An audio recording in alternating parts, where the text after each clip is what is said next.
നബിതങ്ങളെ സ്നേഹിച്ച നബിതങ്ങളെ സ്നേഹിക്കുമെന്നുള്ളതിന് തെളിവ് പറഞ്ഞു തരാ.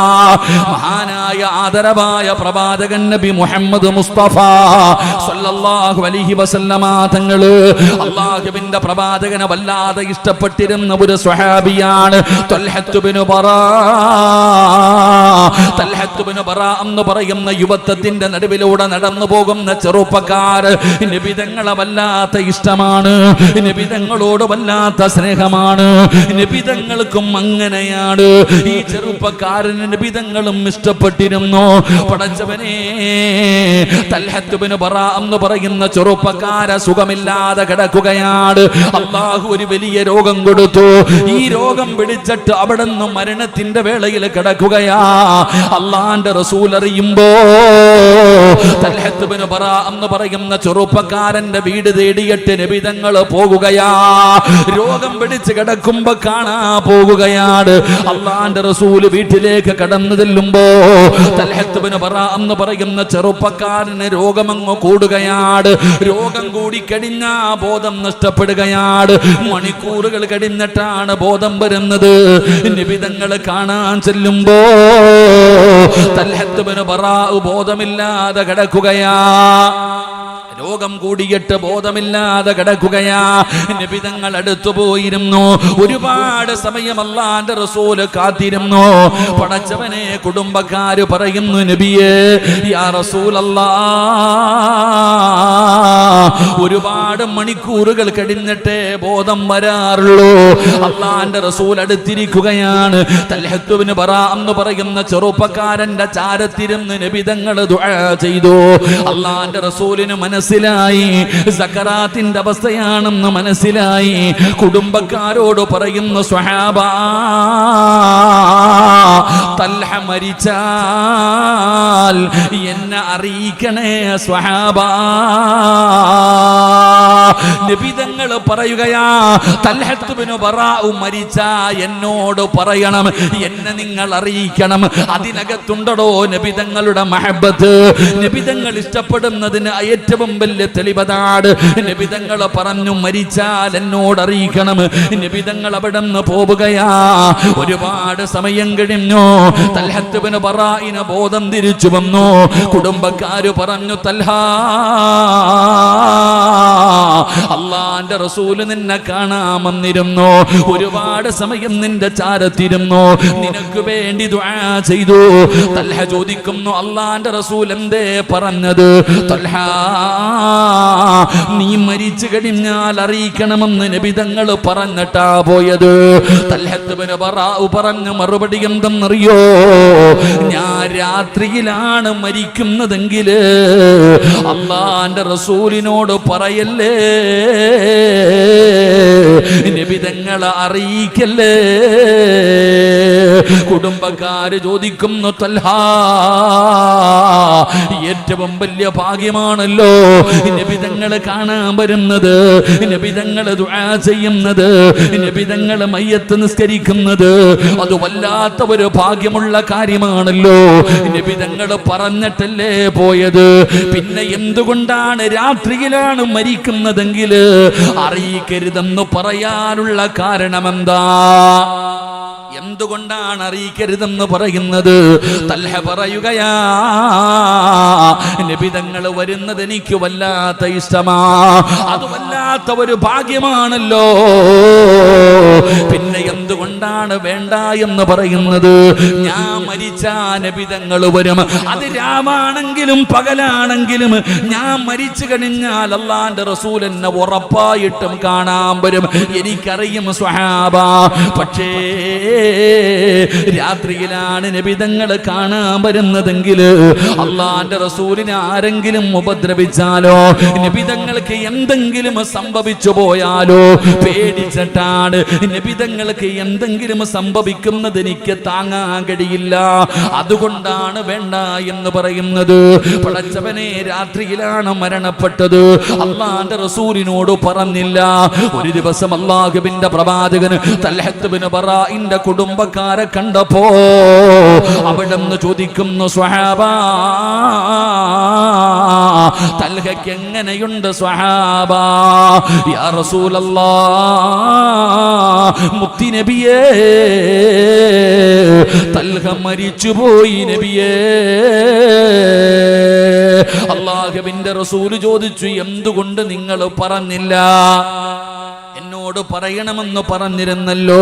അപ്പോഴാണ് പറയുന്നത്, നബിയേ, അവസാനത്തെ വസിയത്ത് രാത്രിയിലാണ് മരിക്കുന്നതെങ്കിൽ പറയരുതെന്നായിരുന്നോ. കാരണം അങ്ങക്ക് എന്തെങ്കിലും സംഭവിച്ചു പോയാൽ, ആരെങ്കിലും നബി തങ്ങളെ ഉപദ്രവിച്ചാലോ, മൃഗങ്ങളെ പടന്ന് വേദനിപ്പിച്ചാലോ, പടച്ചവനെ അതുകൊണ്ടാണ് വേണ്ട എന്ന് പറഞ്ഞത് എന്ന് നബി തങ്ങളോട് പറയുമ്പോ അള്ളാന്റെ റസൂല് ചോദിക്കുന്നു, ഖബറവിടെ? എന്നെ സ്നേഹിച്ച തൽഹത്ത് ഇബ്നു ബറാഇന്റെ ഖബറവിടെ? പോയടോ ചെറുപ്പക്കാരാ, ഉപ്പമാരെ, അള്ളാന്റെ റസൂലിനെ സ്നേഹിച്ചിരുന്ന ചെറുപ്പക്കാരന്റെ ഖബറിന്റെ ചാരത്ത് നബി തങ്ങൾ പോകുകയാണ്. അവിടെ പോയി നിന്ന് പടച്ച റബ്ബിന്റെ ദർബാറിലേക്ക് തന്റെ ഇരു കരങ്ങൾ ഉയർത്തിയിട്ട് ആ ഖബറിന്റെ ചാരത്ത് നിന്നുകൊണ്ട് ലോകത്തിന്റെ നേതാവ് ദുആ ചെയ്യുകയാണ്. ആ ദുആ കേൾക്കുമ്പോ കൂടെ നിന്നവർ കരയുകയാ. എന്തൊരു ഭാഗ്യമാ അല്ലാഹ്! ഒരു വല്ലാത്ത ദുആ, അത്ഭുതപ്പെടുത്തുന്ന ഒരു ദുആ, വേറെ ഒരു സ്വഹാബിക്കും ചെയ്യാത്ത ഒരു ദുആ. എന്താണ് ചെയ്യുന്നതെന്നറിയോ? അല്ലാഹുമ്മൽ ഖതൽഹത്ത് ഇബ്നു ബറാ വ അൻത യൽഹഖു ഇലൈഹി വ യൽഹഖു ഇലൈക. നബി തങ്ങൾ അവിടുന്ന് ദുആ ചെയ്യുന്നു, അല്ലാഹ്, തൽഹത്ത് ഇബ്നു ബറാ നാളെ നിന്നെ കണ്ടുമുട്ടുമ്പോ നിന്റെ മുഖത്ത് പ്രകാശമുണ്ടാകണമല്ലാ. ചിരിക്കുന്ന മുഖത്തോടെ വേണം. അല്ലാഹുവേ, നിന്റെ മുമ്പിലേക്ക് കടന്നു വരുമ്പോ ഈ തൽഹയുടെ മുഖത്ത് പ്രകാശവും പുഞ്ചിരിയും ഉണ്ടാകണം തമ്പുരാനെ. അല്ലാഹുവേ, നീയും സന്തോഷത്തോടെ വേണം കണ്ടുമുട്ടാൻ. എന്റെ പ്രിയപ്പെട്ടവരെ, ഖുർആൻ പറഞ്ഞല്ലോ, വുജൂഹി യൗമഇദിൻ നാളിറാ ഇലാ റബ്ബിഹാ നാളിറാ. പടച്ചവന്റെ ലിഖാ കാണുമ്പോൾ ഉള്ള ഒരു സന്തോഷമുണ്ടല്ലോ. എന്റെ പ്രിയപ്പെട്ടവരെ, നബി തങ്ങൾ ദുആ ചെയ്യുകയാണ്, നീ തൃപ്തിപ്പെട്ട രീതിയിൽ വേണം എന്റെ തൽഹാനെ കണ്ടുമുട്ടാൻ. അവിടുന്ന് നബി തങ്ങൾ ദുആ ചെയ്തു എന്ന് ചരിത്രം പഠിപ്പിക്കുമ്പോ ഇതാണ് നബി തങ്ങളെ സ്നേഹിച്ചാൽ, ആരെങ്കിലും അള്ളാന്റെ റസൂലിനെ ഇഷ്ടപ്പെട്ടാൽ നബി തങ്ങളും തിരിച്ചു സ്നേഹിക്കുമടോ. അള്ളാന്റെ റസൂല് നമ്മളെ സ്നേഹിക്കുമടോ. അള്ളാന്റെ റസൂല് നമ്മളെ കാണാൻ വരുമടോ. അതുകൊണ്ട് വഅദ് കേൾക്കാൻ കടന്നു വന്ന മുസ്ലിമീങ്ങളോട് പറയുകയാ, അള്ളാഹുവിന്റെ റസൂലിന് സ്നേഹമുണ്ട്, സ്നേഹമുണ്ട്, സ്നേഹമുണ്ട്. നബി തങ്ങൾ എന്റെ കരളാണ്, എന്റെ കരളിന്റെ കഷ്ടമാണ് എന്ന് പറഞ്ഞുകൊണ്ട് നടക്കുന്ന മുസ്ലിമേ, പറയുന്നത് സത്യമാണോ കള്ളമാണോ? നീ പറയുന്നത് വെറുതെയാണോ ചുമ്മാതെയാണോ? ആത്മാർത്ഥമായി പറയുന്നതാണോ? എന്റെ പ്രിയപ്പെട്ടവരെ, അല്ലാഹുവിന്റെ പ്രവാചകന് ആത്മാർത്ഥമായി സ്നേഹിക്കാൻ അല്ലാഹു നമുക്ക് ഭാഗ്യം നൽകുമാറാകട്ടെ. ഞാൻ പറയുന്നത് നമ്മൾ നബിയെ കുറിച്ച് പഠിക്കണം. ബഹുമാനായ സയ്യിദ് അവറുകളും പറഞ്ഞത്, എത്ര കേട്ടാലും മതിവരാത്തതാ നബി തങ്ങളുടെ ചരിത്രം. എല്ലാവർക്കും അറിയാം. ഓരോ റബീഉൽ അവ്വൽ വരുമ്പോഴും നമ്മൾ നബിയെ കുറിച്ച് പറയുന്നവരാ, കേൾക്കുന്നവരാ. പക്ഷെ ഏതൊരു കാര്യവും കേട്ട് കഴിയുമ്പോൾ, ഒരുപാട് കേൾക്കുമ്പോൾ ഒരു വെറുപ്പ് തോന്നും, ഒരു അമർഷം തോന്നും. പക്ഷെ നബിതങ്ങളെ കുറിച്ച് പറയുന്നത് കേൾക്കുമ്പോൾ നമുക്കൊന്നും തോന്നാറില്ല. കേൾക്കും തോറും നബിയോടുള്ള മഹബത്ത് കൂടുകയാ. അള്ളാഹു നമുക്ക് നിലനിർത്തി തരുമാറാകട്ടെ. എന്റെ പ്രിയപ്പെട്ട സഹോദരങ്ങളെ, മഹാനായ ആദരവായ പ്രവാചകൻ നബി മുഹമ്മദ് മുസ്തഫ സല്ലല്ലാഹു അലൈഹി വസല്ലമ തങ്ങൾ ജന്നത്തുൽ ബഖീയിൽ പോയി ഖബർ സിയാറത്ത് ചെയ്തു. നബി തങ്ങൾ അങ്ങനെ സിയാറത്ത് കഴിഞ്ഞു മടങ്ങി വരുമ്പോൾ അള്ളാഹുവിന്റെ പ്രവാചകൻ സല്ലല്ലാഹു അലൈഹി വസല്ലമ തങ്ങൾ തന്റെ സ്വഹാബത്തിനോട്, സ്വഹാബത്ത് കൂടെയുണ്ട്, നബി തങ്ങൾ അവിടെ നിന്ന് പറയുകയാ, പടച്ചവനെ, എന്റെ സഹോദരങ്ങളെ ഞാൻ എന്നാണ് കാണുന്നത്? എന്റെ സഹോദരങ്ങളെ ഞാൻ എന്നാണ് കാണുന്നത്? നബി തങ്ങൾ അവിടെ നിന്ന് പറയുമ്പോൾ അള്ളാഹുവിന്റെ പ്രവാചകൻ സല്ലല്ലാഹു അലൈഹി വസല്ലമ തങ്ങളോട് സ്വഹാബത്ത് ചോദിക്കുന്നു, നബിയേ, യാ റസൂലല്ലാഹ്,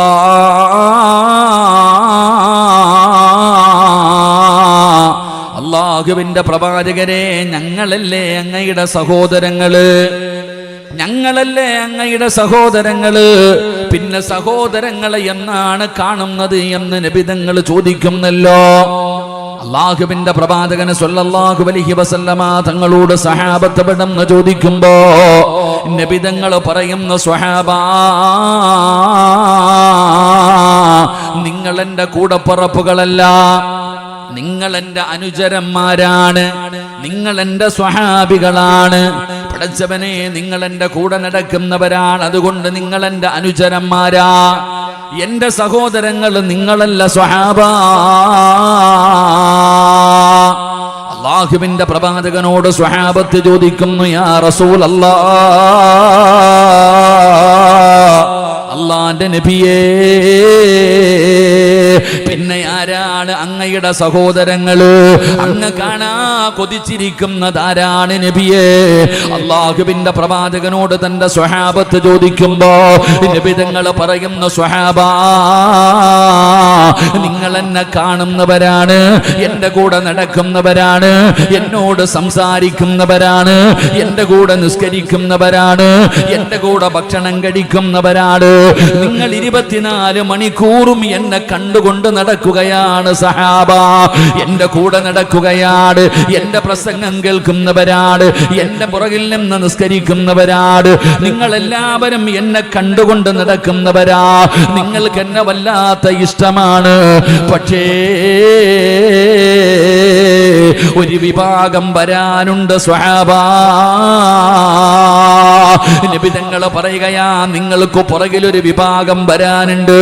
അവര് ജീവിതത്തിൽ ഒരിക്കൽ പോലും എന്നെ കണ്ടിട്ടില്ല, അവര് ജീവിതത്തിൽ ഒരിക്കൽ പോലും എന്നെ ജീവനോടെ കണ്ടിട്ടില്ല, നടന്നിട്ടില്ല, പ്രസംഗം കേട്ടിട്ടില്ല. പടച്ചവനെ, നബി തങ്ങൾ പറയുന്നു, അവരാരും എന്നെ ജീവിതത്തിൽ ഒരിക്കൽ പോലും കണ്ടിട്ടില്ല. പക്ഷേ പടച്ചവനെ, കേട്ടറിവ് മാത്രമേ ഉള്ളൂ. ആ നബി തങ്ങളെ കുറിച്ച് പറയുന്നത് കേട്ടറിവ് മാത്രമേ ഉള്ളൂ. പക്ഷേ അവരെന്നെ കണ്ടിട്ടില്ലെങ്കിലും അവരെന്നെ സ്നേഹിക്കും സ്വഹാബ. അല്ലാഹുവിന്റെ പ്രവാചകൻ 1400 കൊല്ലം മുമ്പ് നബി തങ്ങളെ സ്വഹാബത്തിനോട് പറയുകയാണ്, ആരാണ് എന്റെ സഹോദരങ്ങളെന്നറിയോ? അവരെന്നെ ജീവിതത്തിൽ ഒരിക്കൽ പോലും കണ്ടിട്ടില്ല, എന്നാലും അവരെ എന്നെ വല്ലാതെ ഇഷ്ടപ്പെടുന്നവരാണ്. അവരുടെ വാപ്പയെക്കാൾ, അവരുടെ ഉമ്മയെക്കാൾ, അവരുടെ മക്കളെക്കാൾ, അവരുടെ സമ്പത്തിനേക്കാൾ, അവരുടെ ജീവനേക്കാൾ, സ്വന്തം ജീവനേക്കാൾ എന്നെ സ്നേഹിക്കുന്ന ഒരു വിഭാഗം വരാനുണ്ട് സ്വഹാബ. അവരാണ് എന്റെ സഹോദരങ്ങള്, അവരാണ് എന്റെ കൂടപ്പിറപ്പ്, അവരെ ഞാൻ കാത്തിരിക്കുന്നു സ്വഹാബ. അല്ലാഹുവിന്റെ പ്രവാചകൻ അവിടെ നിന്ന് ഓർമ്മപ്പെടുത്തുമ്പോ ആരെക്കുറിച്ചാ പറയുന്നത്? ഈ പാവപ്പെട്ടവരാ, എന്നെയും നിങ്ങളെയും കുറിച്ച്. പടച്ചവനെ, നബി തങ്ങളെ ഹൃദയത്തിന്റെ ഉള്ളറകളിൽ കൊണ്ടു നടക്കുന്നവരുണ്ടല്ലോ, കരളിന്റെ കഷ്ടമായി നബി തങ്ങളെ സ്നേഹിക്കുന്നവരുണ്ടല്ലോ. ജന്മം കൊടുത്ത പിതാവിനെക്കാൾ 9.5 മാസക്കാലം ഗർഭം ചുമന്ന് മരണവേദനയുടെ വേദനയും നൊന്ത് പ്രസവിച്ച മാതാവിനെക്കാൾ, സ്വന്തം രക്തത്തിൽ പിറന്ന മക്കളെക്കാൾ, തന്റെ കൂടെ കിടക്കുന്ന പ്രിയപ്പെട്ട ഭാര്യയെക്കാൾ, പടച്ചവനെ, സമ്പത്തിനെക്കാൾ, തന്റെ സർവ്വതിനെക്കാളും, എന്തിനാ തന്റെ ജീവന്റെ ജീവനായിട്ട് നബി തങ്ങളെ സ്നേഹിക്കുന്നവരുണ്ടല്ലോ. അവരെ അല്ലാഹുവിന്റെ പ്രവാചകനെ കാത്തിരിക്കുമെന്ന് നബി മുഹമ്മദ് മുസ്തഫ സല്ലല്ലാഹു അലൈഹി വസല്ലമ തങ്ങൾ പറയുമ്പോൾ വഅദ് കേൾക്കാമെന്നവരോട് ചോദിക്കുകയാ, നബി തങ്ങളെ സ്നേഹിക്കുന്ന ആരാടോ ഉള്ളത്? നബി തങ്ങളെ ഇഷ്ടപ്പെടുന്ന ആരാ ഉള്ളത്? ഞാനും നിങ്ങളും പറയാറുണ്ട്, നബി തങ്ങളെ വല്ലാത്ത ഇഷ്ടമാ, എനിക്ക് എന്റെ നബിയെ വല്ലാത്ത ഇഷ്ടമാണ്, ആ നബി എന്റെ കരളിന്റെ കഷ്ടമാണ് എന്ന് പറയുന്ന പെങ്ങളെ, 30, 40, 50, 60 വയസ്സുള്ളവർ ഈ മജ്ലിസിലുണ്ടല്ലോ. വാപ്പാ, 60 കൊല്ലം കൊണ്ട് നീ നബി തങ്ങളെ സ്നേഹിക്കുകയാണ്, 50 കൊല്ലം കൊണ്ട് നബി തങ്ങളെ സ്നേഹിക്കുകയാണ്. പെങ്ങളെ, ഈ സ്നേഹിക്കുന്ന നബിയെ ജീവിതത്തിൽ ഒരിക്കലെങ്കിലും നീ കണ്ടിട്ടുണ്ടോ? അല്ലാഹുവിന്റെ റസൂലിനെ കണ്ടിട്ടുണ്ടോ? ഉമ്മ, മുടിയെല്ലാം നരച്ചുപോ പോയി. ഒരുപാട് രോഗങ്ങളായി തൊലിച്ചുളുങ്ങി. പടച്ചവനെ, മരണത്തിന്റെ അടയാളങ്ങൾ പലതും നിനക്ക് വന്നു കഴിഞ്ഞു. ഇന്നുവരെ കാണാൻ കഴിഞ്ഞിട്ടുണ്ടോ? ഇന്നുവരെ നിനക്ക് അല്ലാഹു അതിനുള്ള ഭാഗ്യം തന്നിട്ടുണ്ടോ? ഉപ്പമാരോട് ചോദിക്കുകയാ, ചെറുപ്പക്കാരോട് ചോദിക്കുകയാ, ഉസ്താദന്മാരോട് ചോദിക്കുകയാ, ഞാൻ എന്റെ മനസാക്ഷിയോട് ചോദിക്കുകയാണ്. 37 കൊല്ലം കൊണ്ട് നബിതങ്ങളെ കുറിച്ച് പറയുന്നവനാ, സലാത്ത് പറയുന്നവനാ, നബിതങ്ങളെ കുറിച്ച് ഹദീസ് പഠിച്ചവനാ, വഅദ് പറയുന്നവനാ. പടച്ചവനെ, ഓരോ മനുഷ്യനും ചിന്തിക്കടോ, അല്ലാഹുവിന്റെ റസൂലിനെ കാണാൻ കഴിഞ്ഞിട്ടുണ്ടോ? ആ നബിതങ്ങൾ നമ്മളെ ഇഷ്ടപ്പെടുന്നുണ്ടോ? ആ നബിതങ്ങൾക്ക് നമ്മളോട് സ്നേഹമുണ്ടോ? നമ്മൾ പറയുന്ന സ്നേഹം സത്യമാണോ? വെറും നാവ് കൊണ്ടുള്ള സ്നേഹമാണോ? ഹൃദയം കൊണ്ടുള്ള സ്നേഹമാണോ? എന്റെ പ്രിയപ്പെട്ടവരെ, നബിതങ്ങളെ ഏതെങ്കിലും ഒരു മനുഷ്യന് സ്നേഹിച്ചാൽ, ആരെങ്കിലും നബിതങ്ങളെ സ്നേഹിച്ചാ ഉറപ്പായിട്ടും നബിതങ്ങളെ തിരിച്ച് സ്നേഹിക്കുമല്ലോ. അല്ലാഹുവിന്റെ പ്രവാചകൻ സ്വല്ലല്ലാഹു അലൈഹി വസല്ലമ തങ്ങള് അവിടെ ആരെങ്കിലും നബിതങ്ങളെ സ്നേഹിച്ചാ നബിതങ്ങൾ നമ്മളെയും സ്നേഹിക്കുമടോ? അപ്പൊ നമ്മുടെ സ്നേഹം സത്യമാണോ? എന്റെ പ്രിയപ്പെട്ടവരെ, ഞാൻ വെറുതെ പറഞ്ഞതല്ല. എന്റെ പ്രിയപ്പെട്ട സഹോദരങ്ങളെ, ഈ പറയുന്ന സ്വഭാവം നമുക്കില്ലെങ്കിൽ പടച്ചവനെ, ജീവിതത്തിൽ അത് കൊണ്ടുവരാൻ പരിശ്രമിക്കണേ മുസ്ലിമേ. പെങ്ങളെ, ഈ പറയുന്ന നന്മ നിന്റെ ജീവിതത്തിലുണ്ടോ? ഈ പറയുന്ന ഒരു കാര്യം നിങ്ങൾ ആരെങ്കിലും ചെയ്യാറുണ്ടോ? എന്റെ പ്രിയപ്പെട്ടവരെ, 4 പറയാമെന്ന് വാക്ക് ഞാൻ പറയൂല. 4 ഗുണങ്ങളിൽ ഒരു ഗുണമെന്താ? എന്റെ പ്രിയപ്പെട്ട സഹോദരങ്ങളെ, അല്ലാഹുവിന്റെ പ്രവാചകൻ സ്വല്ലല്ലാഹു അലൈഹി വസല്ലമ തങ്ങളോട് ഏതെങ്കിലും ഒരു മനുഷ്യന് ആത്മാർത്ഥമായിട്ട് സ്നേഹമുണ്ടോ? ആ സ്നേഹമുണ്ടെങ്കിൽ അവന്റെ ജീവിതത്തിൽ ഉണ്ടാകുന്ന ഒന്നാമത്തെ അടയാളം എന്തെന്നറിയോ? അവൻ അല്ലാഹുവിന്റെ പ്രവാചകൻ സ്വല്ലല്ലാഹു അലൈഹി വസല്ലമ തങ്ങളുടെ ജീവിതമുണ്ടല്ലോ, ആ നബിതങ്ങളുടെ സുന്നത്ത് അവന്റെ ജീവിതത്തിലുണ്ടാകും സഹോദരാ. അല്ലാഹുവിന്റെ പ്രവാചകൻ സ്വല്ലല്ലാഹു അലൈഹി വസല്ലമ തങ്ങളുടെ സുന്നത്തുണ്ടല്ലോ, ആ നബിതങ്ങളുടെ ജീവിതമാണ് അവിടുത്തെ സുന്നത്ത്. നബിതങ്ങൾ പഠിപ്പിച്ചു തരാത്ത ഒരു നന്മയുമില്ലല്ലോ. അല്ലാഹുവിന്റെ റസൂൽ പറഞ്ഞു തരാത്ത ഒരു കാര്യം പറ സഹോദരാ, ഏതെങ്കിലും ഒരു മനുഷ്യന് പറഞ്ഞു തരാൻ കഴിയുമോ? എങ്ങനെയാണ് രാജ്യം ഭരിക്കേണ്ടത്? എങ്ങനെയാണ് പടച്ചവനെ വീട് പരിപാലിക്കേണ്ടത്? എങ്ങനെയാണ് പള്ളി പരിപാലിക്കേണ്ടത്? എങ്ങനെയാണ് സംഘടന പരിപാലിക്കേണ്ടത്? എങ്ങനെയാണ് മക്കളെ വളർത്തേണ്ടത്? എങ്ങനെയാണ്, എന്തിനാ ചെറുപ്പക്കാരാ, എങ്ങനെ ഇരുന്ന് ഭക്ഷണം കഴിക്കണം, എന്തു പറഞ്ഞുകൊണ്ട് കഴിക്കണം, എവിടെ നിന്ന് കഴിക്കണം, അല്ലാഹുവേ ബാത്റൂമിനകത്ത് കയറുമ്പോ ഏത് കാല് വെച്ച് കയറണം, എന്തു പറഞ്ഞുകൊണ്ട് കയറണം, എങ്ങനെ ഇരിക്കണം, എങ്ങനെ നീ ശുദ്ധീകരിക്കണം, എന്തൊക്കെ അതിനകത്ത് പറയാൻ പാടില്ല, കൊണ്ടുപോകാൻ പാടില്ല, ഇറങ്ങുമ്പോ ഏത് കാല് വെച്ചിറങ്ങണം, പടച്ചവനെ എന്തു പറഞ്ഞുകൊണ്ടാണ് ഇറങ്ങേണ്ടത്. രാജ്യം ഭരിക്കുന്നത് മുതൽ ടോയ്ലറ്റിൽ മൂത്രമൊഴിക്കാൻ പോകുമ്പോ വരെ ചെയ്യാനുള്ള അമലുകളെ കുറിച്ച് അല്ലാഹുവിന്റെ പ്രവാചകൻ പറഞ്ഞു തരികയല്ല. സ്വന്തം ജീവിതം കൊണ്ട് 23 വർഷക്കാലം എനിക്കും നിങ്ങൾക്കും പഠിപ്പിച്ചു തന്നെങ്കിൽ ആ പ്രവാചകന്റെ സുന്നത്ത് നമ്മുടെ ജീവിതത്തിലുണ്ടോ? ഏത് സുന്നത്താ സഹോദരാ? പടച്ചവനെ, ഇന്ന് സുന്നത്തെന്ന് കേൾക്കുമ്പോ നമുക്ക് പുച്ഛമാട്, നമുക്കൊരു നിസാരമാട്. സുന്നത്തല്ലേ, സുന്നത്തല്ലേ, അതിന്റെ ഗൗരവം അങ്ങ് കുറയ്ക്കുകയാണ്, അതിന്റെ മഹത്വം അങ്ങ് കുറയ്ക്കുകയാണ്. ഉസ്താദേ, സുന്നത്തല്ലേ, ചെയ്തില്ലെന്ന് പറഞ്ഞ ശിക്ഷയില്ലല്ലോ. വളരെ നിസാരമാക്കുന്ന മനുഷ്യ, നിബിതങ്ങൾ പറയുകയാ, ഫമൻ റഗിബ അൻ സുന്നതി ഫലൈസ മിന്നീ. അല്ലാഹുവിന്റെ പ്രവാചകൻ സ്വല്ലല്ലാഹു അലൈഹി വസല്ലമ തങ്ങൾ പറയുകയാണ്, പ്രവാചകന്റെ സുന്നത്ത് നിസാരമായി കാണുന്നവരുണ്ടല്ലോ, അതിനെ അവഗണിക്കുന്നവരുണ്ടല്ലോ, അതിന് നൽകേണ്ട സ്ഥാനം നൽകാത്തവരുണ്ടല്ലോ, ഫലൈസ മിന്നീ, അവൻ എന്റെ സമുദായത്തിൽ പെട്ടവനല്ല, എന്റെ കൂട്ടത്തിൽ പെട്ടവനല്ല എന്ന് നബി തങ്ങൾ അവിടെന്ന് പറയുമ്പോ, എന്റെ പ്രിയപ്പെട്ടവരെ, സുന്നത്തിനെ കുറിച്ച് എനിക്കും നിങ്ങൾക്കും അറിയാനട്ടാ അല്ലാഹുവിന്റെ പ്രവാചകൻ സ്വല്ലല്ലാഹു അലൈഹി വസല്ലമ തങ്ങൾ പറയുകയാ, എന്റെ സമുദായത്തിനൊരു കാലം വരും സ്വഹാബാ, അന്ന് എന്റെ ഒരു സുന്നത്ത് ജീവിതത്തിൽ മുറുകെ പിടിക്കുന്നത്, എന്റെ സമുദായത്തിനൊരു കാലം കടന്നു വരും. ആ കാലഘട്ടത്തിൽ എന്റെ ഒരു സുന്നത്ത് ആരെങ്കിലും ജീവിതത്തിൽ മുറുകെ പിടിച്ചാ അവന് 100 ഷഹീദിന്റെ കൂലി കിട്ടുമെന്ന് ആദരവായ പ്രവാചകൻ നബി മുഹമ്മദ് മുസ്തഫ സല്ലല്ലാഹു അലൈഹി വസല്ലമ തങ്ങൾ പറയുകയാ, ഒരു ഷഹീദിന്റെ കൂലിയല്ല സഹോദരാ.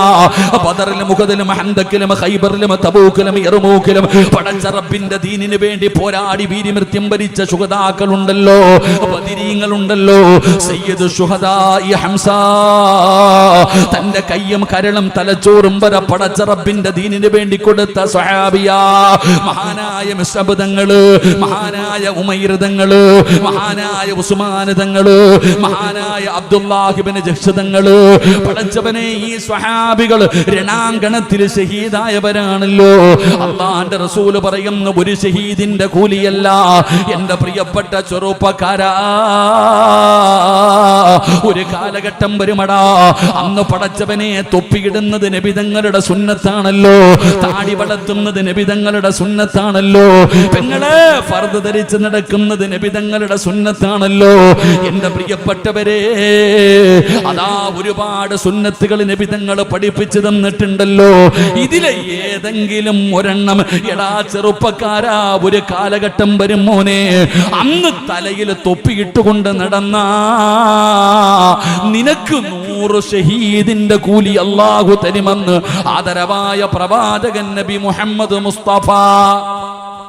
ആദരവായ പ്രവാചകൻ നബി മുഹമ്മദ് മുസ്തഫ. എന്റെ പ്രിയപ്പെട്ട സഹോദരങ്ങളെ, അല്ലാഹുവിന്റെ റസൂലിന്റെ സുന്നത്ത് അങ്ങനെ വെറുതെ കളയാനുള്ളതല്ല. അത് മുറുകെ പിടിക്കണം ചെറുപ്പക്കാരാ. എന്റെ ഉപ്പമാരോട്, എന്റെ ഉമ്മമാരോട് പറയുകയാ, അല്ലാഹുവിന്റെ പ്രവാചകൻ സ്വല്ലല്ലാഹു അലൈഹി വസല്ലമ തങ്ങളുടെ ചര്യ മുറുകെ പിടിക്കണം. എങ്കിലേ നിനക്ക് രക്ഷയുള്ളൂ, എങ്കിലേ നിനക്ക് രക്ഷയുള്ളൂ. ഇല്ലാതെ നിനക്ക് രക്ഷയില്ല സഹോദരാ. ഓന്തോടിയാ എവിടെ വരെ ഓടാനാടാ? ഓടുന്നതിനൊരു അവസാനമുണ്ട് ചെറുപ്പക്കാരാ. അതുകൊണ്ട് അല്ലാഹുവിന്റെ പ്രവാചകന്റെ സുന്നത്ത് മുറുകെ പിടിച്ചാ അല്ലാഹു തരുന്ന പ്രതിഫലം എന്താണെന്ന് നിനക്കറിയോ? അല്ലാഹു ദുനിയാവിലും ആഖിറത്തിലും തരുന്ന പ്രതിഫലം എന്താ? ചെയ്താ പ്രതിഫലം, ചെയ്തില്ലെങ്കിൽ ശിക്ഷയില്ലല്ലോ എന്ന് പറഞ്ഞ് നിസാരമാക്കേണ്ടതല്ല സുന്നത്ത്. ആ സുന്നത്ത് ജീവിതത്തിൽ മുറുകെ പിടിച്ചാ അല്ലാഹു തരുന്ന 4 പ്രതിഫലം ഞാൻ പറയാ. ദുനിയാവിൽ അല്ലാഹു തരുവടോ, ആഖിറത്തിലും അല്ലാഹു തരുമടോ. അതിലെ ഒന്നാമത്തെ പ്രതിഫലം എന്തെന്നറിയോ എന്റെ പ്രിയപ്പെട്ട മുസ്ലിമേ? നിന്റെ ഹൃദയത്തിനകത്ത് നിന്ന് പേടി നഷ്ടപ്പെട്ടു പോവുകയാ. അല്ലാഹുവിന്റെ റസൂലിന്റെ സുന്നത്ത് ജീവിതത്തിൽ മുറുകെ പിടിച്ചാ അല്ലാഹു അവന് കൊടുക്കുന്ന ഒന്നാമത്തെ പ്രതിഫലം എന്തെന്നറിയോ? ഭയം നഷ്ടപ്പെട്ടു പോവുകയാണ്. അവൻ അല്ലാഹുവിനെ മാത്രമേ പേടിയുള്ളൂ, അവൻ അല്ലാഹുവിനെ മാത്രമേ പേടിയുള്ളൂ. ഒരു മഖ്ലൂക്കിനെയും അവൻ ഭയപ്പെടൂല, അവൻ അല്ലാഹുവിനെ മാത്രമേ ഭയപ്പെടുകയുള്ളൂ. മഖാമുകളിലെ സിയാറത്തിന് പോകുമല്ലോ പടച്ചവനെ, മമ്പുറത്തും അതുപോലെ ഇവിടെയുള്ള മഖാമുകൾ സിയാറത്തിന് പോകുമ്പോ അവിടെ എഴുതി വച്ചിരിക്കുന്ന ഒരായത്ത് കാണാ, അലാ ഇന്ന ഔലിയാ അല്ലാഹ് ലാ ഖൗഫുൻ അലൈഹിം വലാ ഹും യഹ്സനൂൻ. അത് വെറുതെ കിട്ടിയ പട്ടമല്ലടാ ചെറുപ്പക്കാരാ. അല്ലാഹു കൊടുത്ത 2 പ്രതിഫലമാണ്. അവരൊരു കറാഹത്ത് പോലും ജീവിതത്തിൽ ചെയ്യാതെ സൂക്ഷിച്ച് നടന്നവരാ. പടച്ചവനെ, നബി തങ്ങളുടെ സുന്നത്ത് ജീവിതത്തിൽ മുറുകെ പിടിച്ചാ അല്ലാഹു തരുന്ന ഒന്നാമത്തെ പ്രതിഫലം, നിന്റെ ഹൃദയത്തിനകത്ത് അല്ലാഹുവിനെ മാത്രമേ പേടിയുള്ളൂ. പിന്നെ ഈ ലോകത്തിന് ഒന്നിനും നിനക്ക് ഭയമില്ല. അത് ഭരണാധികാരിയാകട്ടെ, ഏത് കൊലകൊമ്പനാകട്ടെ, ഒരാളെയും നിന്റെ ഹൃദയത്തിനകത്ത് പേടിയില്ല. നീ അല്ലാഹുവിനെ മാത്രം ഭയപ്പെടുന്നവനാകും. എന്റെ പ്രിയപ്പെട്ടവരെ, അത് അല്ലാഹു കൊടുക്കുന്ന ഒരു വല്ലാത്ത ഒരു പവറാ. എന്റെ പ്രിയപ്പെട്ടവരെ, മഹാനായ ആമിർ എന്ന് പറയുന്ന ചെറുപ്പക്കാർ, കാലം മാറുമ്പോ കോലം മാറുന്ന എന്റെ യുവത്വമേ, പഠിക്കണം ചെറുപ്പക്കാരാ. ഓരോ സിനിമാ താരങ്ങളെ കണ്ടുപഠിക്കുന്ന ഫുട്ബോൾ താരങ്ങളെ ഹൃദയത്തിന്റെ ഉള്ളറകളിൽ രാജാക്കന്മാരെ പോലെ കൊണ്ട് നടക്കുന്ന യുവത്വമേ, നിനക്കറിയുമോ എന്ന് എനിക്കറിയില്ല. എങ്കിലും ആമിർ എന്ന് പറയുന്ന ഒരു ചെറുപ്പക്കാരൻ ഞാൻ നിനക്ക് പറഞ്ഞു തരാ. അർജന്റീനയുടെ കളിക്കാരനല്ല, പടച്ചവനെ ബ്രസീലിന്റെ കളിക്കാരനല്ല, അല്ലെങ്കിൽ ഏതെങ്കിലും സിനിമാ താരമല്ല. മോനെ ആമിർ എന്ന് പറയുന്ന യുവത്വത്തിന്റെ നടുവിലൂടെ നടന്നു പോകുന്ന ചെറുപ്പക്കാരന്, അള്ളാന്റെ റസൂലിനെ വല്ലാതെ ഇഷ്ടപ്പെട്ട ചെറുപ്പക്കാരനാ. യൂറോപ്പിന്റെ ഭരണാധികാരികൾ വിരുന്നിന് വിളിക്കുകയാണ്. യൂറോപ്പിന്റെ ഭരണാധികാരിയുടെ കൊട്ടാരത്തിലേക്ക് കടന്നുപോയി. എല്ലാ രാജ്യത്തു നിന്നും നേതാക്കന്മാര് വന്നിട്ടുണ്ട്. റബ്ബേ, എല്ലാവരും ഭക്ഷണം കഴിക്കാൻ നിരന്നിരിക്കുകയാണ്. ആമിർ എന്ന് പറയുന്ന ചെറുപ്പക്കാരന് അല്ലാഹുവിന്റെ റസൂലിന്റെ സുന്നത്ത് ജീവിതത്തിൽ മുറുകെ പിടിക്കുന്ന ആമിർ അവിടെ നിന്ന് ഭക്ഷണം കഴിക്കാൻ വേണ്ടി പോവുകയാണ്. അവിടെ നിന്ന് കൈ കഴുകി ഭക്ഷണത്തിന്റെ മുമ്പിൽ വന്നിരുന്നു.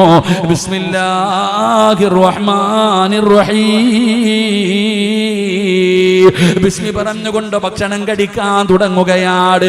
എല്ലാവരും ബിസ്മി പറയുമ്പോഴേ അത്ഭുതത്തോടെ നോക്കി ആമിർ കഴിക്കുകയാണ്. കഴിച്ചുകൊണ്ടിരിക്കുമ്പോ ഒരൽപ്പം ഭക്ഷണമങ്ങ് താഴെ വീഴുകയാ. ഒരൽപ്പം ഭക്ഷണമങ്ങ് താഴെ വീഴുകയാ. സുബ്ഹാനല്ലാഹ്.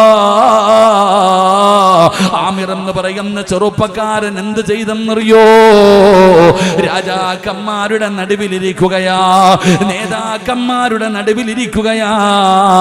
എല്ലാവരും ചുറ്റുഭാഗത്തിരുന്ന് ഭക്ഷണം കഴിക്കുമ്പോ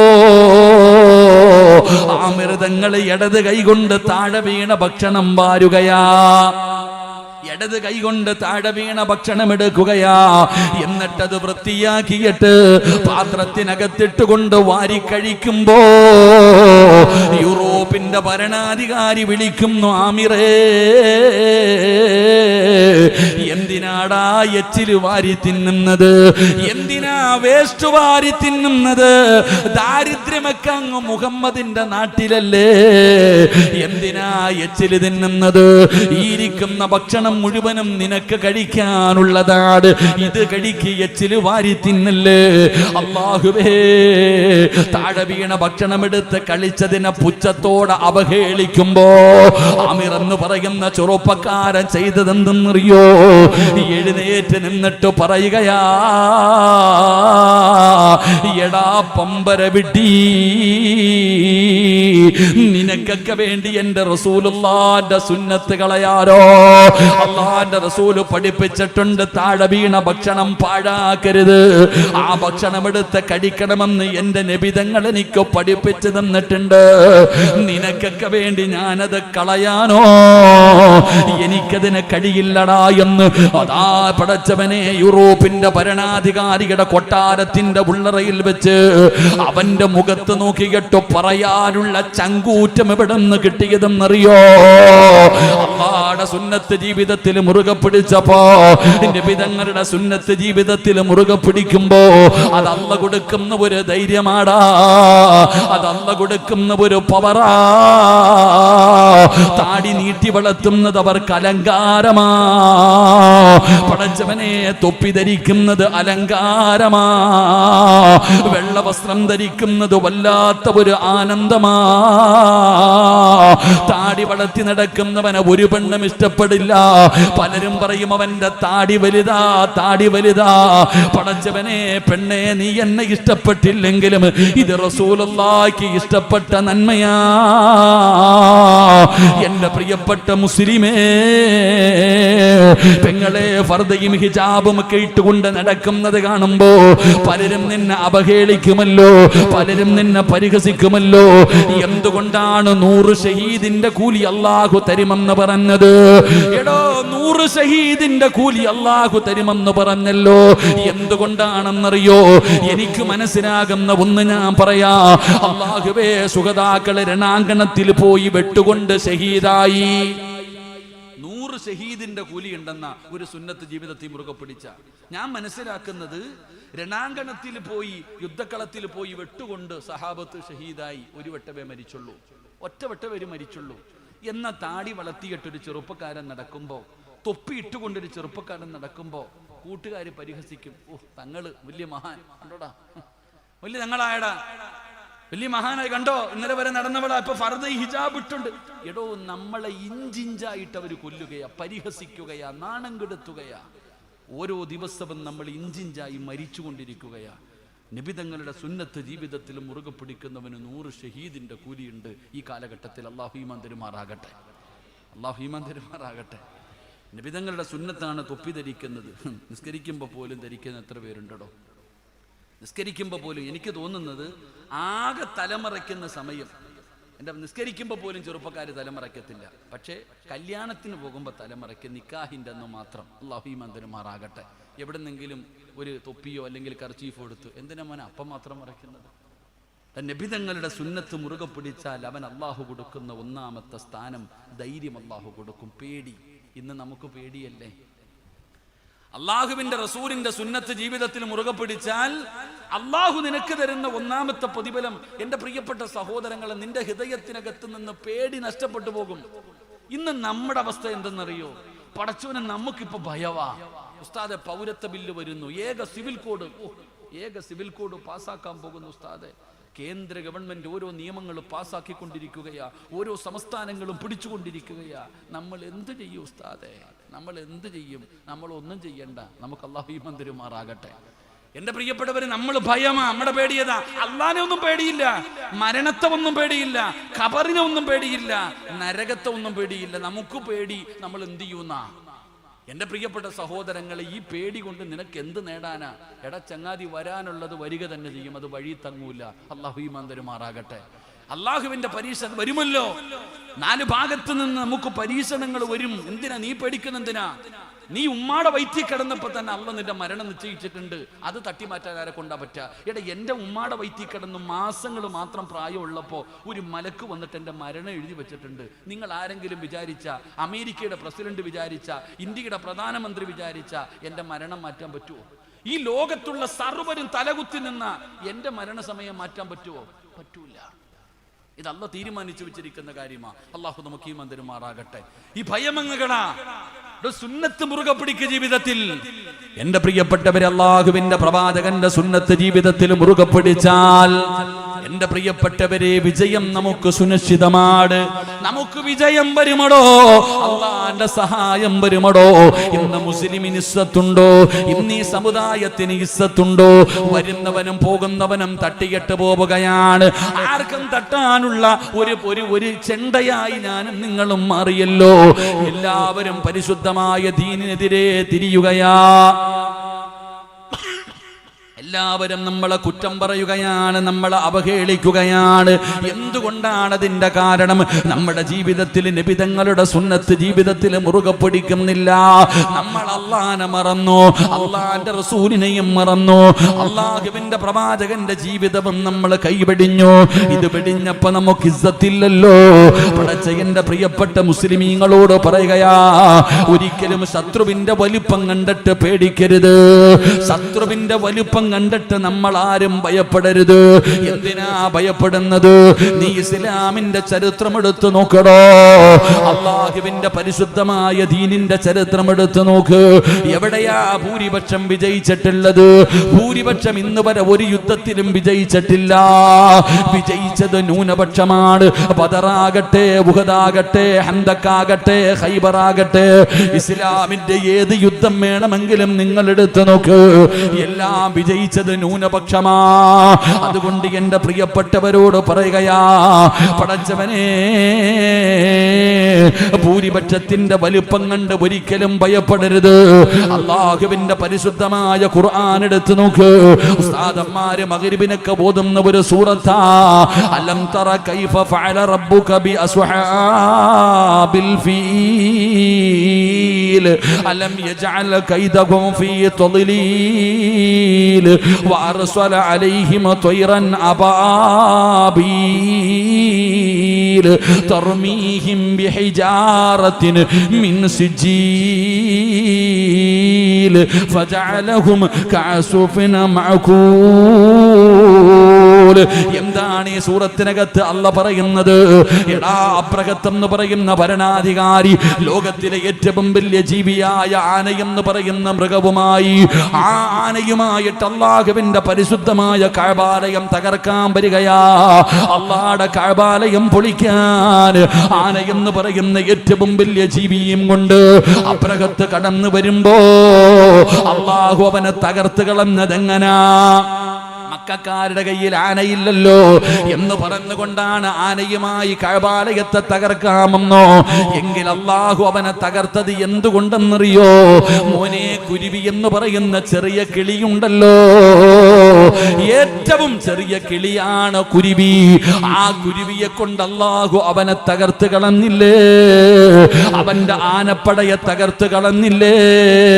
പശുവ് പുല്ല് തിന്നിട്ട് വയറ് നിറച്ചു കഴിയുമ്പോ ആ ബാക്കി വന്ന പുല്ല് ചവച്ചിട്ട് അതാ ചവിട്ടി തേക്കുന്നത് പോലെ അബ്രഹത്തിന്റെയും ആനപ്പടയും അല്ലാഹു തകർത്ത് കളഞ്ഞെന്ന് പരിശുദ്ധമായ ഖുർആൻ പറയുമ്പോ, എന്റെ പെങ്ങളെ, മോളെ, അല്ലാഹുവിന്റെ റസൂലിന്റെ സുന്നത്ത് ജീവിതത്തിൽ മുറുകെ പിടിക്കൂ. ഒരു പേടിയും വേണ്ട. ഹിജാബിട്ടതിന്റെ പേരില്, ഫർദയിട്ടതിന്റെ പേരില് നിന്നെ പരിഹസിക്കട്ടെ, നാണം കെടുത്തട്ടെ, കളിയാക്കട്ടെ, എന്ത് വേണമെങ്കിലും ചെയ്യട്ടെ. പൊന്നുമോളെ, നബിതങ്ങളെ നീ ഇഷ്ടപ്പെടുന്നതിന്റെ അടയാളമാ. ഈ കളിയാക്കുന്നവർ മുഴുവനും ഒരു ദിവസം നിന്റെ മുമ്പിലേക്ക് തിരിച്ചു വരുമല്ലോ. അവര് കുറച്ചു ദിവസം കളിയാക്കുമടോ, അത് കഴിഞ്ഞാൽ അവസാനം അല്ലാഹു അവരുടെ മുമ്പിൽ നിനക്ക് ഇസ്സത്ത് തരുമല്ലോ. മോളെ, മംഗലാപുരം കർണാടക ഇവിടെ പരിസരമാണല്ലോ. പടച്ചവനെ, മംഗലാപുരത്ത് ഹിജാബ് നിരോധിച്ചല്ലോ. സ്കൂളിൽ വരുന്ന കുട്ടികൾ ഹിജാബ് ഇട്ടുകൊണ്ട് വരാൻ പാടില്ല എന്ന സ്കൂളിലെ നിയമം ഇറക്കിയപ്പോ പല വാപ്പയും ഉമ്മയും പറഞ്ഞു, ഹിജാബ് ഇടാതെ സ്കൂളിൽ പോകൂ. മക്കളോട് പറഞ്ഞു, നിങ്ങൾ ഹിജാബ് ഇടണ്ട, നിങ്ങൾ വസ്തു ഹിജാബില്ലാതെ സ്കൂളിലേക്ക് കടന്നു പോകൂ. എന്നാൽ ചില മാതാപിതാക്കൾ പറഞ്ഞു, ഹിജാബ് വേണം, സ്കൂള് വേണ്ട. അല്ലാഹുവിന്റെ റസൂലിന്റെ സുന്നത്താണ് വേണ്ടത്. അതുകൊണ്ട് ഹിജാബ് ഇട്ടുകൊണ്ട് പോകാൻ പറ്റാത്ത സ്കൂളിൽ എന്റെ മക്കള് പഠിക്കണ്ട. സുമയ്യ എന്ന് പറയുന്ന 18 വയസ്സുള്ള പെൺകുട്ടി ഹിജാബും ഇട്ടുകൊണ്ട് പടച്ചവനെ ശത്രുക്കളുടെ മുന്നിൽ പോകുന്ന വീഡിയോ കണ്ട പെങ്ങള്, അല്ലാഹുവേ, ഏറ്റവും കൂടുതൽ മാർക്ക് വാങ്ങി വിജയിച്ചതാ സുമയ്യയായിരുന്നു പൊന്നുമോളെ. എന്റെ പ്രിയപ്പെട്ടവരെ, ഹിജാബ് ഇടാൻ പാടില്ല എന്ന് പറഞ്ഞ നാട്ടില് ഹിജാബ് ഇട്ടുകൊണ്ട് സത്യപ്രതിജ്ഞ ചെയ്തില്ലേ? ഇതൊക്കെ കാണാൻ പറ്റുന്ന തെളിവുകളാ സഹോദരാ. അതുകൊണ്ട് വഅദ് കേൾക്കാമെന്നവരോട് പറയുകയാ, നബി തങ്ങളുടെ സുന്നത്ത് ജീവിതത്തിൽ മുറുകെ പിടിച്ച അല്ലാഹു ദുനിയാവിൽ തരുന്ന ഒന്നാമത്തെ പ്രതിഫലം, അല്ലാഹുവേ, നിന്റെ പേടി നഷ്ടപ്പെടുകയാണ്. അല്ലാഹനെ മാത്രമേ നീ ഭയപ്പെടൂ, അല്ലാഹനെ മാത്രമേ നിനക്ക് പേടിയുള്ളൂ, മഖ്ലൂക്കുകളെ നിനക്ക് പേടിയില്ല. 2, ശത്രുക്കളുടെ ഹൃദയത്തിൽ അല്ലാഹു നിന്നെ കുറിച്ച് പേടി കൊടുക്കുമെന്ന് ആദരവായ പ്രവാചകൻ നബി മുഹമ്മദ് മുസ്തഫ. ആദരവായ പ്രവാചകൻ നബി മുഹമ്മദ് മുസ്തഫ. എടാ, അവിടെ ഇവിടെ നിന്നിട്ട് കൊല്ലും വെട്ടും ജഗ ചെയ്യുന്നൊക്കെ പറയും. പക്ഷെ നിന്നെ യഥാർത്ഥത്തിൽ പേടിയാടോ? താടിയുള്ളവനെ, തലപ്പാവുള്ളവനെ ഭയവാ. അവർക്ക് അങ്ങനെ, നമ്മൾ അങ്ങനെ ഇങ്ങനെയെന്നൊക്കെ പറയുമെങ്കിലും നമ്മൾ അവർക്ക് പേടിയാ. നമ്മളൊന്ന് കൂലോ തക്ബീർ എന്ന് വിളിച്ചു നോക്കിയേ, പേടിയാടോ അവർക്ക്? അല്ലാഹു ഈമാൻ തരുമാറാകട്ടെ. നബിതങ്ങളുടെ സുന്നത്ത് ജീവിതത്തിൽ മുറുകെ പിടിച്ചു കഴിഞ്ഞാൽ നിന്റെ ശത്രുവിന്റെ ഹൃദയത്തിനകത്ത് അല്ലാഹു പേടി കൊടുക്കും. നിന്റെ ശത്രുവിന്റെ ഹൃദയത്തിനകത്ത് അല്ലാഹു ഭയം കൊടുക്കും. അല്ലാഹു നമുക്ക് ഈമാൻ നൽകുമാറാകട്ടെ. നബിതങ്ങൾ ഒരു നാട്ടിലേക്ക് പോകാൻ തീരുമാനിച്ചാൽ പോകുന്നതിന് മുമ്പേ അവരുടെ ഹൃദയത്തിനകത്ത് അല്ലാഹു ഭയം കൊടുത്തു കളയും. നബിതങ്ങളുടെ സുന്നത്ത് ജീവിതത്തിൽ മുറുകെ പിടിച്ചു കഴിഞ്ഞാൽ അല്ലാഹു നമുക്ക് മറ്റുള്ള എല്ലാവരോടുള്ള ഭയം നമുക്ക് പോകും. അല്ലാഹനെ മാത്രം ഭയം. 2, നിന്റെ ശത്രുവിന്റെ ഹൃദയത്തിനകത്ത് അല്ലാഹു നിന്നെ കുറിച്ചുള്ള ഭയം കൊടുക്കും. അവന്റെ കൈകാലുകൾ വിറയ്ക്കും. അല്ലാഹു ഈമാൻ നൽകുമാറാകട്ടെ. അല്ലാഹു ഈമാൻ നൽകുമാറാകട്ടെ. 3, ദുനിയാവിൽ അല്ലാഹു തരുന്ന മൂന്നാമത്തെ പ്രതിഫലം, നീ ഉദ്ദേശിക്കാത്ത രീതിയിൽ അല്ലാഹു നിനക്ക് റിസ്ക് തരും. നീ ഉദ്ദേശിക്കാത്ത രീതിയിലൂടെ അല്ലാഹു നിനക്ക് ഭക്ഷണം തരും. എന്റെ പ്രിയപ്പെട്ടവർ, അല്ലാഹു ദുനിയാവിൽ തരുന്ന മൂന്നാമത്തെ പ്രതിഫലമാണ് നിനക്ക് വിശക്കുമ്പോൾ കഴിക്കാനുള്ള ഭക്ഷണം അല്ലാഹു തരും. നീ മനസ്സുകൊണ്ട് പോലും വിചാരിക്കാത്ത വഴിയിലൂടെ അല്ലാഹു നിനക്ക് റിസ്ക് തരുമെന്ന് നബി മുഹമ്മദ് മുസ്തഫ സല്ലല്ലാഹു അലൈഹി വസല്ലമ തങ്ങൾ പഠിപ്പിക്കുമ്പോ ഇത് ദുനിയാവിൽ കിട്ടുന്ന പ്രതിഫലമാ, ഇത് ദുനിയാവിൽ കിട്ടുന്ന പ്രതിഫലമാ. വിശദീകരിക്കുന്നില്ല. ഇനി മരണത്തിന് ശേഷം ഒരു പ്രതിഫലമുണ്ട് ചെറുപ്പക്കാരാ. ഇസ്രാഫീൽ എന്ന് പറയുന്ന മലക്കുണ്ടല്ലോ, സൂർ എന്ന് പറയുന്ന കാഹളത്തിലൂതുമ്പോ പള്ളിപ്പറമ്പിലെ കബറിനകത്ത് നിന്ന് എഴുന്നേറ്റ് വരുന്ന ഒരു ദിവസമുണ്ടല്ലോ, അല്ലാഹുവിന്റെ കോടതിയിലേക്ക് കടന്നു വരുന്ന ദിവസമുണ്ടല്ലോ. റബ്ബേ, അല്ലാഹുവിന്റെ പരലോകത്തേക്ക് കടന്നു വരുമ്പോ ആ രംഗത്തെ കുറിച്ച് നബി തങ്ങൾ പറഞ്ഞല്ലോ, ഗർഭിണികളായ പെണ്ണുങ്ങൾ അറിയാതെ പ്രസവിച്ചു പോകുന്ന ദിവസമാ. പെങ്ങളെ, നീ എന്ന് പറയുന്നത് പ്രസവത്തിന് മരണവേദനയാണെന്നാ, എങ്കിൽ ഇത്രയും ബൂസ്റ്റപ്പ് ചെയ്ത് പറയുന്ന വേദനയുണ്ടല്ലോ. നാളെ അല്ലാഹുവിന്റെ കോടതിയിൽ നിൽക്കുമ്പോ ഒരു പെണ്ണ് പ്രസവിച്ചാൽ അവൾ അറിയൂല. അങ്ങനത്തെ ഒരു ദിവസം വരാനുണ്ട്. അല്ലാഹുവിന്റെ പ്രവാചകൻ സല്ലല്ലാഹു അലൈഹി വസല്ലമ തങ്ങള് പടച്ചവനെ ആയിഷ ബീവി റളിയല്ലാഹു തആല അൻഹാ നബി തങ്ങൾ മസ്ജിദ് നബവിയിൽ ഇരുന്നിട്ട് മസ്റയെ കുറിച്ച് പറഞ്ഞു കൊടുക്കുകയാ. അല്ലാഹുവിന്റെ റസൂൽ പ്രസംഗം നടത്തുമ്പോ ആയിഷ ബീവി വീടിനകത്തിരുന്ന് പ്രഭാഷണം കേൾക്കുകയാണ്. നബി തങ്ങൾ നസീഹത്ത് കഴിഞ്ഞു വീടിനകത്തേക്ക് കടന്നു ചെല്ലുമ്പോ ആയിഷ ബീവി റളിയല്ലാഹു തആല അൻഹ കരഞ്ഞ് കരഞ്ഞ് തളർന്നു കിടക്കുകയാണ്. നബി തങ്ങൾ ഓടിച്ചെന്നോ ആയിഷ ബീവി റളിയല്ലാഹു തആല അൻഹയെ പിടിച്ച് മടിത്തട്ടിലേക്ക് കിടത്തി. നബി തങ്ങൾ ചോദിക്കുന്നു, ആയിഷ എന്തു പറ്റി ആയിഷ, എന്തു പറ്റി ആയിഷ, എന്താണ് നീ കരയുന്നത്? യാ റസൂലല്ലാഹ്, അങ്ങ് പരലോകത്തെ കുറിച്ച് പറയുന്നത് കേട്ടിട്ട് കരഞ്ഞു പോയതാ നബിയേ, പേടിച്ചു പോയതാണ് നബിയേ. അല്ലാഹുവിന്റെ പ്രവാചകൻ അവിടെ നിന്ന് പറയുമ്പോ ആയിഷ ബീവി റളിയല്ലാഹു തആല അൻഹയുടെ കണ്ണുനീര് തുടയ്ക്കുകയാണ്. അവിടെ നിന്ന് സമാധാനിപ്പിക്കുകയാ, അവിടെന്ന് സമാധാനിപ്പിക്കുകയാ, ഭാര്യയുടെ കണ്ണുനീര് തുടച്ചു കൊടുക്കുകയാണ്. ഇത് കണ്ടപ്പോ ആയിഷ ബീവി റളിയല്ലാഹു തആല അൻഹ ചോദിക്കുന്നു, നബിയേ, യാ റസൂലല്ലാഹ്, എന്നോട് സ്നേഹമുണ്ടോ നബിയേ, എന്നെ ഇഷ്ടമാണോ നബിയേ? അല്ലാഹുവിന്റെ റസൂല് പറഞ്ഞു, ആയിഷ, എനിക്ക് നിന്നെ വല്ലാത്ത ഇഷ്ടമാണ് ആയിഷ, എനിക്ക് നിന്നെ വല്ലാത്ത ഇഷ്ടമാണ് ആയിഷ. അല്ലാഹുവിന്റെ പ്രവാചകൻ അവിടെന്ന് പറയുമ്പോ ആയിഷ ബീബി റളിയല്ലാഹു തആല അൻഹ ചോദിക്കുന്നു, നബിയേ, യാ റസൂലല്ലാഹ്, നബിയേ, നാളെ പരലോകത്തേക്ക് കടന്നു വരുമ്പോ, അല്ലാഹുവിന്റെ കോടതിയിലേക്ക് കടന്നു വരുമ്പോ ഈ സ്നേഹം എന്നോട് കാണിക്കുമോ നബിയേ? എന്നെ പരിഗണിക്കുമോ നബിയേ? എന്നെ കണ്ട പരിചയം കാണിക്കുമോ നബിയേ? അല്ലാഹുവിന്റെ പ്രവാചകനോട് ആയിഷ ബീബി റളിയല്ലാഹു തആല അൻഹ ചോദിക്കുമ്പോ നബി തങ്ങൾ കരയുകയാ, നബി തങ്ങൾ കരയുകയാ. ആയിഷ, അല്ലാഹുവിന്റെ കോടതിയിൽ 3 സ്ഥലമുണ്ട് ആയിഷ. അവിടെ ആരെങ്കിലും എത്തിക്കഴിഞ്ഞാ ഫലാ യദ്കുറു അഹദുൻ അഹദാ, ഒരാളും പിന്നെ തിരിഞ്ഞു നോക്കില്ല, ഒരാളും സഹായിക്കില്ല. അല്ലാഹുവിന്റെ റസൂൽ അവിടെന്ന് പറഞ്ഞു കൊടുക്കുമ്പോ എന്റെ പ്രിയപ്പെട്ട വഅദ് കേൾക്കാമെന്നവരോട് പറയുകയാണ്, 10 മണിയായില്ലേ ബാപ്പാ, 10 മണി കഴിഞ്ഞില്ലേ ബാപ്പാ, ചൂട് സഹിക്കാൻ പറ്റുന്നുണ്ടോ? ശരീരത്തിലൂടെ വിയർപ്പ് തുള്ളികൾ ഇങ്ങനെ ഒഴുകുകയാണ്. വല്ലാത്ത ചൂടല്ലേ പെങ്ങള്? ഫർദയിലൂടെ ഫർദയ്ക്ക് ഉള്ളിലൂടെ വിയർപ്പ് തുള്ളികൾ ഒഴുകുമ്പോ ശരീരത്തിന്റെ വിയർപ്പ് തുടയ്ക്കുന്ന ഉമ്മ, എവിടെയാണ് സൂര്യൻ നിൽക്കുന്നതെന്നറിയോ? നിന്റെ തലയേക്കാൾ 15 ലക്ഷം കിലോമീറ്റർ മുകളിലാണ്. ആ ആ സൂര്യൻ അസ്തമിച്ചോ 6 മണി കഴിഞ്ഞപ്പോൾ അസ്തമിച്ചതാണ്. ഇപ്പം 4 മണി 4.5 മണിക്കൂറായി. ഇപ്പോഴും നിനക്ക് ചൂടാട്, ഇപ്പോഴും നിനക്ക് വിയർക്കുന്നല്ലോ വാപ്പാ. ഇതൊന്നും ഒരു ചൂടല്ല വാപ്പാ, ഇതൊന്നും ഒരു വിയർപ്പല്ല വാപ്പാ, അതൊക്കെ അങ്ങ് പരലോകത്താ. ചൂടുള്ള നാളുണ്ട് കിയാമം നാളാ, ചുരുക്കി പറഞ്ഞാൽ എന്തു ഹാലാ ചൂളാ. വൻദോഷ വണ്ടിയോ മായി വരും നേ കാളാ, ക്ഷീണത്തിനാലൊലിക്കുന്നതാണേ ഈള.